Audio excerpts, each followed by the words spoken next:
Clear focus south दिखाई दे रहा है मोदी जी, दक्षिण के राज्यों के ऊपर फोकस दिखाई दे रहा है आपका। मगर कर्नाटक में विधानसभा चुनाव घटे और आपने बहुत जमकर प्रचार किया, नतीजे उतने आप जैसे चाहते थे उतना ऐसे नहीं आए। तेलंगाना का ऐसे हुआ। अब 131 जो कॉन्स्टिट्यूंसीज आते हैं उनमें से 50 से ज़्यादा जीतने की उम्मीद रख रहे हैं। पॉसिबल लग रहा है? हमारे देश में एक नैरेटिव बना दिया गया बहुत समय से कि भाजपा यानी अपर कास्ट की पार्टी। रियलिटी ये है कि भाजपा में सबसे ज़्यादा एससी हैं, सबसे ज़्यादा एसटी हैं, सबसे ज़्यादा ओबीसी, ये सारे हमारे सबसे ज़्यादा मेरे मिनिस्ट्री में ओबीसी हैं। फिर बना दिया कि भारत अर्बन पार्टी है। आज मेरी पार्टी का पूरा कैरेक्टर ऐसा है कि जिसमें ग्रामीण लोग सबसे ज़्यादा है। फिर भाजपा का एक कैरेक्टर बना दिया कि ये तो बहुत ही पुरानपंथी पार्टी है, नया सोच ही नहीं सकती है। आज डिजिटल मूवमेंट का नेतृत्व पूरा अगर दुनिया पे कोई करता है तो BJP rule Bharatiya Janata party की सरकार कर रही है। तो ये जो भ्रम फैलाए हुए हैं वो गलत है।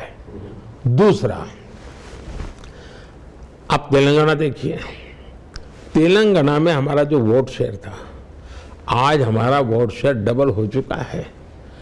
2019 में पार्लियामेंट के जो इलेक्शन हुए, ये लोगों को जानकारी दीजिए आप। 2019 के पार्लियामेंट इलेक्शन में साउथ में सिंगल लार्जेस्ट पार्टी बीजेपी है। सबसे ज्यादा सांसद बीजेपी के हैं।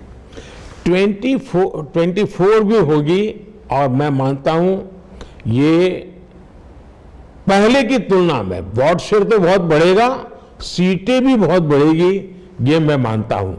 दूसरा, साउथ में जो सरकारें हैं उनकी पहचान क्या बन गई है, चाहे कांग्रेस हो, चाहे एलडीएफ हो, चाहे डीएमके हो, सब जगह पे क्या पहचान है। आज हम पुडुचेरी में सरकार में है। पुडुचेरी साउथ में पता होना चाहिए, हम सरकार में हैं। और आप अंडमान निकोबार, हमारा सांसद जीत करके आता है, जहां पर सबसे ज्यादा हमारे साउथ इंडियन भाई भी रहते हैं और बंगाली भाई भी रहते हैं। और इसलिए ये जो सिंप्लीफिकेशन हो रहा है, अब इनकी सरकारों का तरीका क्या है, पूरी तरह ये फैमिली रन सरकारें हैं। भ्रष्टाचार, आकंठ भ्रष्टाचार है जी। अब आप देखिए वहां हाल क्या है साउथ में।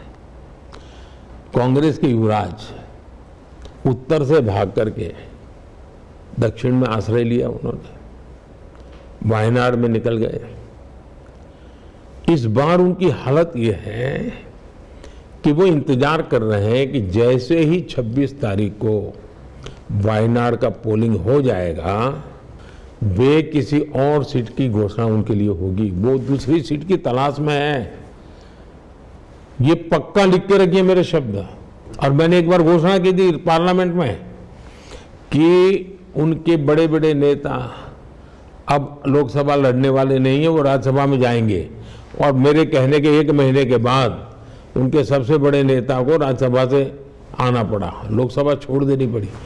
तो ये पराजय पहले से स्वीकार कर लिया है जी।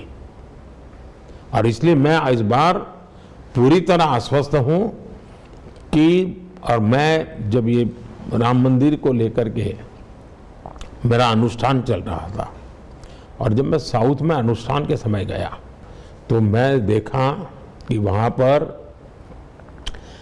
जो लोगों का प्यार मैं देख रहा था, लोगों का विश्वास देख रहा था, वो मैं मानता हूँ कि अनप्रेसिडेंटेड था। और मैं पक्का मानता हूँ कि जो मिथ है वो टूटेगा। बहुत जल्द भारतीय जनता पार्टी को सेवा करने का अवसर भी मिलेगा। और इस चुनाव में ज़्यादा से ज़्यादा हमारे प्रतिनिधि संसद में मेरे साथ काम करने के लिए आएंगे। वोट शेयर तो बहुत ही ज़्यादा बढ़ेगा।